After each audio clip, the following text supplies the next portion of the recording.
Hello and welcome to the new series of Drishti IAS. I am Pooja, and in this segment today we are going to analyze the concept of rare earth elements, its significance, the important partnership that has been led by the US to counter China's monopoly over the production of rare earth elements, and why was India left out of it. So everything will be discussed in detail. Let's begin with the various topics that we are going to cover. So these are the many topics that will range from what is the news, what are rare earth elements, the significance, and of course there will be certain portions where I will emphasize and devote more time to.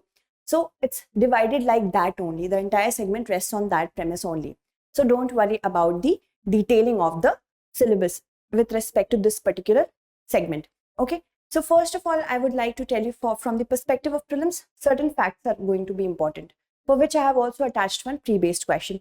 And from the perspective of mains examination, status of India with respect to monopoly of China and the partnership that has been led by the US, why was India kept out of it, all that will be discussed. So moving on, let's talk about this news piece. This news piece is saying there are concerns in Delhi, and you can say international relations parlance, we never say India or China, but we try to address them with their capital. So Delhi over not being part of the US-led critical minerals alliance. There is a lot of being done on the part of India to diplomatically get access to this partnership. Why do we need it? That will be uncovered. What are rare earth elements? First of all, let us know that. I am going to tell you about them from the perspective of International Union of Pure and Applied Chemistry. What do they consider as rare earth elements? In general, if we talk about the definition, rare earth metals or elements are a family of 17 elements, of which 15 are lanthanides and 2 more are there which are not actually lanthanides, but they have certain properties of lanthanides. That is why they're kept in this group. But if we talk about strictly lanthanides, then there are only 15. So yttrium and scandium, they are basically found in the same ore, and they have similar properties as the 15 lanthanides. So that is why they are kept in the group of rare earth elements. Okay. And they were discovered in the 18th and 19th century. The first ever rare earth element to be discovered was yttrium. Okay. And this was discovered in the year 1788. Then comes promethium. Promethium was the last to be discovered. When was it discovered? The last one? 1947. Okay, so you must be thinking that rare earth elements are those elements which might not be found in abundance as compared to other elements. That is why they are called rare earth elements, which is not true. They are called rare earth elements due to the reason that because they are very hard to process, in the sense that many of them are found together in one ore, and because of that it becomes very rare to find them in standalone ores. That is why it is known as rare earth elements. Moving on, if we talk about the division of them, they are bifurcated into 2 groups, heavy and light rare earth elements. Light ones are more abundantly found. Heavy elements, they have high demand but availability is less. Okay, and that is why this heavy element, this first of all, because they are high in demand and because their availability is less, you can say that yes, in that sense it is rare. If we talk about light rare earth elements, neodymium is the most critical one here because it is used in mobile phones, medical equipment and electric vehicle, and India is trying to chalk out a plan towards clean energy where clean transportation can be done with the help of hybrid electric vehicles. So for us it's important. Then if we talk about the heavy elements, then comes dysprosium, yttrium and cerium. They give us a chance to move towards the clean energy technologies. That is why they are very important to understand, in the sense they are first of all important for us, in the sense we get a hold of them. Then comes processing infrastructure, exploration and processing infrastructure. These 2 are the areas where India lacks a lot. Moving on, now let us talk about the significance. Significance here, I will try to read it out because not much is there to make you understand. This is from the perspective of prelims, the significance of different rare earth elements. So neodymium can be used as powerful magnets in loudspeakers, computer hard drives to enable them to be smaller and more efficient. As we move towards more compact houses, we need more compact digital equipment. For that, neodymium can be used. For green technologies, in the sense they can be used in wind turbines and hybrid cars.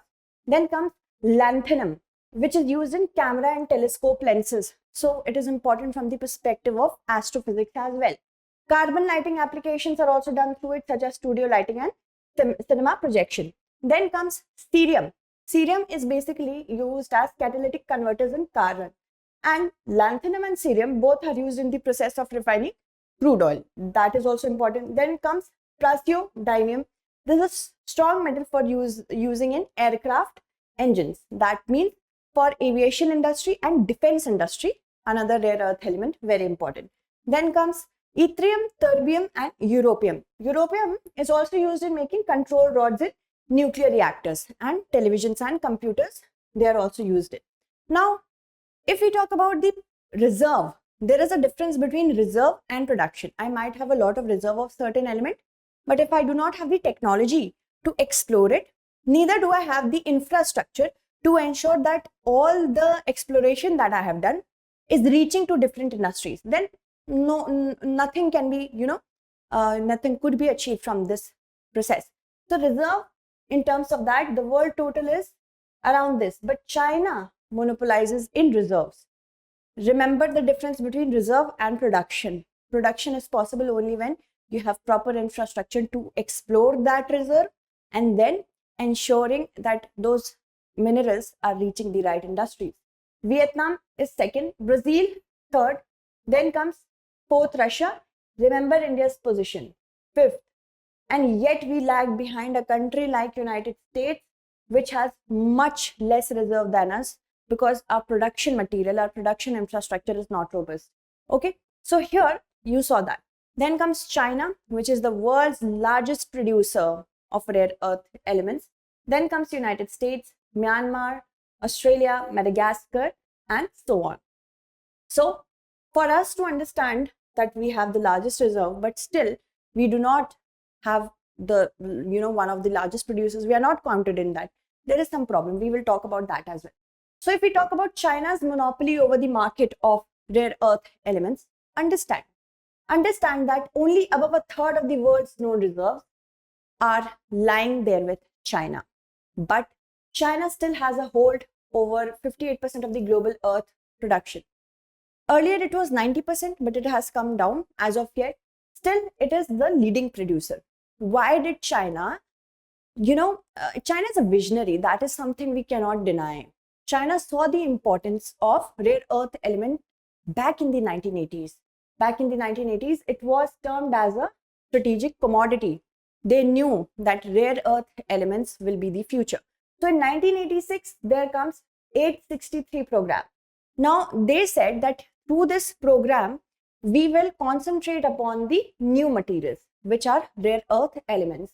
And a consistent support was given by the Chinese government. The Chinese government gave consistent support to the companies who were exploring, basically the government companies only, who were exploring the areas of rare earth elements, and also other important things that they did apart from exploration aiding, that is market manipulation. Sometimes they increase the export or the selling away of rare earth elements.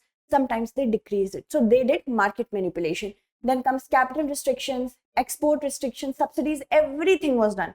Apart from that, there was also complete disregard for environmental concerns, because environment is secondary to China and many of the countries who are in the nature of developed countries, we can say that for sure. Environmental concerns are a talk of the town after a much later period, but disregard was there. Strategic acquisition was done of foreign firms for their technical know-how. So intellectual property theft was also done a lot by China in this manner. Moving on, now again, it still resonates. The importance of rare earth elements still resonates with the Made in India 2025 initiative, in which permanent magnets have received focus state support as one of the 10 important strategic minerals of China. So importance is such of rare earth elements that it was envisioned so many decades back, and now China is reaping the benefits, the fruits of the entire process that they did. What is India's status? As I have already told you, India stands 5th in terms of reserve, but we are not very well in production. Okay, so first of all, why? As I told you again and again, that we do not have the infrastructure to explore and process it. But more than that, there is a lack of policy support that will also be discussed. So India is rich in ilmenite, sillimanite, garnet, zircon, monazite, and rutile.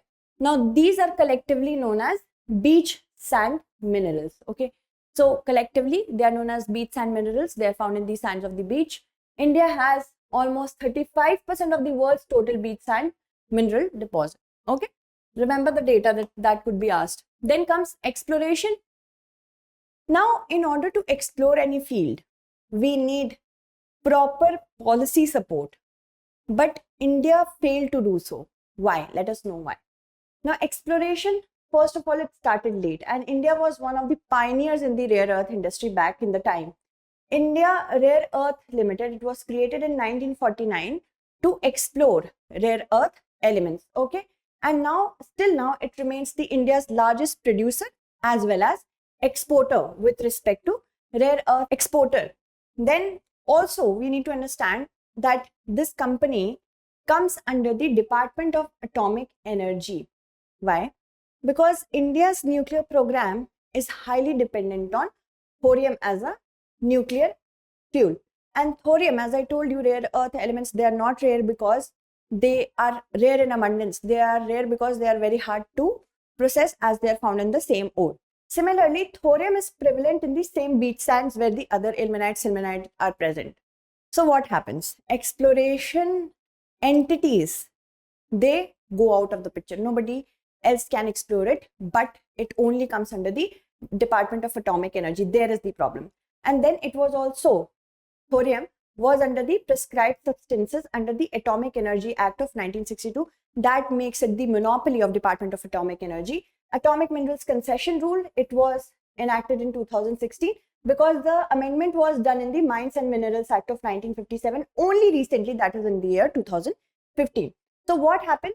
These rare earth elements, beryllium, lithium, and titanium, niobium, they have also been handed to the company, the IREL, which is the monopoly, which maintains a monopoly over the exports. So when we do not have the proper entities to explore such things, then of course there is restriction. We have reserves, but exploration can't be done because of this policy. This policy needs a review. And IREL exports low value rare earth ores mainly to China. And there are just certain one-off initiatives, like for processing, we have the upcoming samarium cobalt permanent magnet plant in Vishakhapatnam. But what about the other part? Infrastructure has not been built. So a robust integrated infrastructure is needed. Then only India will be, put on certain partnerships. Why does India need rare earth elements? Very simple. India is moving towards a path in which it wants to become a green economy, clean economy, and also wants to register its economic development on a sustainable manner. And Make in India and Atmanirbhar Bharat, when we need manufacturing of digital equipments, of equipment which are very important in the world market, but we do not have the raw material in the form of rare earth elements, how can we do that? India also is pushing for massive solar energy. For that, solar panels also we need rare earth elements. Then that is also a problem. For electric vehicle ecosystem, cobalt, nickel, and lithium, these rare earth elements are very important. And 80% of the country's 2- and 3-wheeler fleet will be transformed into electric vehicles. Also, 40% of buses and 30 to 70% of cars will be electric vehicles by the year 2030. This is our aspiration. How will it be achieved if we have to be dependent on a country that is tenaciously very aggressive and not in good terms with India? I'm talking about China over here. Digital India infrastructure is the same one that I talked about, Make in India and Atmanirbhar. India's defense ecosystem also has to be modernized. For that, we need better digital equipments, better aircraft system. So you can see that rare earth elements, although used in many small quantity, but it is very important for a country like India who wants to develop. And we do not want to lag behind China in any case. Moving on, what was the need for the new initiative? The new initiative which was undertaken to counter China. Why? Let us see. Because supplies from China started becoming erratic in the 1990s. Through the mid 1990s, we can say till the mid 1990s, US was the largest producer of rare earth elements, but it was overtaken by China, and then it started becoming erratic, the production. Chinese government started limiting number of companies that could export rare earth elements from China, both Sino, that means Chinese ones, and the joint ventures ones as well.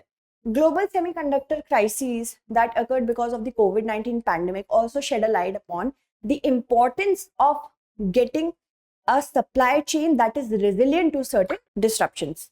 And Chinese doctrine of unrestricted warfare. This is also one of the things that has come to the fore recently when after the first of all Russia's invasion of Ukraine, and now China is becoming aggressive in South China Sea, and also now it is threatening Taiwan.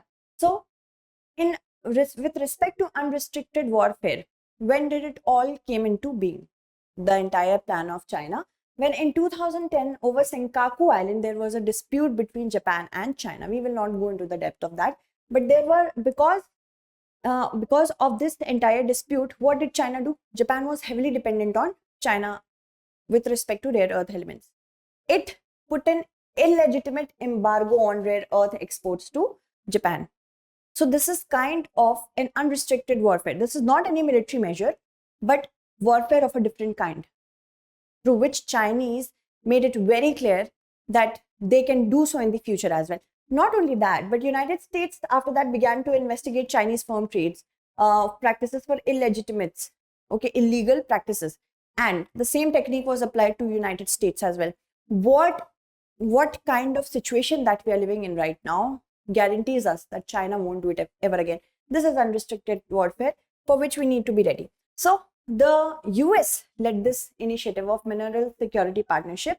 It consists of Australia, Canada, Finland, France, Germany, Japan, Republic of Korea, South Korea, that is Sweden, UK, and European Commission. So what do we understand from this is that India, although having the 5th largest reserve, is not in the grouping as of yet. And the aim is to catalyze investment. Investment should be done not only by the government, but private as well. Government plus private sector, both. In order to develop strategic opportunities. That opportunities are provided, which are strategic in nature. That means it can benefit every country according to their own strategies. And full value chain. That means chain of supply will not get disrupted because of the constant support that they are getting. Adhere to the high environment, social and governance standard as well, also making it environmentally, socially, and also governance wise sustainable. Why? Because China has already started getting its mines of cobalt in Africa. It has started processing good amount of rare earth elements, cobalt as well. So all these made it very clear that a new initiative is needed. And a supply chain of minerals such as cobalt, nickel, lithium, and 17 rare earth elements. Not only those 17 rare earth elements, but cobalt, nickel, and lithium will also be put in the same list. Okay. So remember all that. This could be asked in prelims. Apart from 17 rare earth elements, which other elements are included in the particular initiative? So remember cobalt, nickel, and lithium. All right. Moving on. Now let's talk about why was India left out. Many experts believe it to be a setback for India. Of course, it is a setback for India. Why not? Because the first point that we are going to discuss over here, India does not bring any expertise to the table. India has no expertise in exploration that is like Australia or Canada. They are very expert in the exploration of rare earth elements. Neither India is having any expertise in processing like Japan. What does India bring to the table? So it was for that reason only. The thing was that the technology to extract them and process REEs are absent in India. So technical know-how, what we will provide? India needs to understand that any partnership is formed purely on the basis of give and take. India wants to benefit, but other countries also want to benefit. In that perspective, India should understand that it is so rich in reserves. Why not align its policies accordingly? Why not revise the policy it has with respect to the amount of or the beach and minerals that it wants to explore for processing and technical know-how? Moving on. Now, if we talk about other partnerships that India has with other countries with respect to rare earth elements, if we talk about USA, India per se does not have any explicit policy, explicit partnership with respect to REEs, but a strategic energy partnership was signed in 2018 on 4 pillars that focuses on oil and gas, power and energy efficiency, renewable energy, and sustainable growth. So all these are falling somewhat in line with the rare earth elements. So under that, India can have a sub-partnership, but not an explicit one as per se. For India and Australia, yes, there is a partnership explicitly with respect to REEs when Kabil, which is a joint venture of 3 CPSEs under the Ministry of Mines, has signed a memorandum of understanding with Australia Critical Minerals Facilitation Office. Tell me in the comment segment which are these 3 CPSEs. Okay, it could be asked in prelims.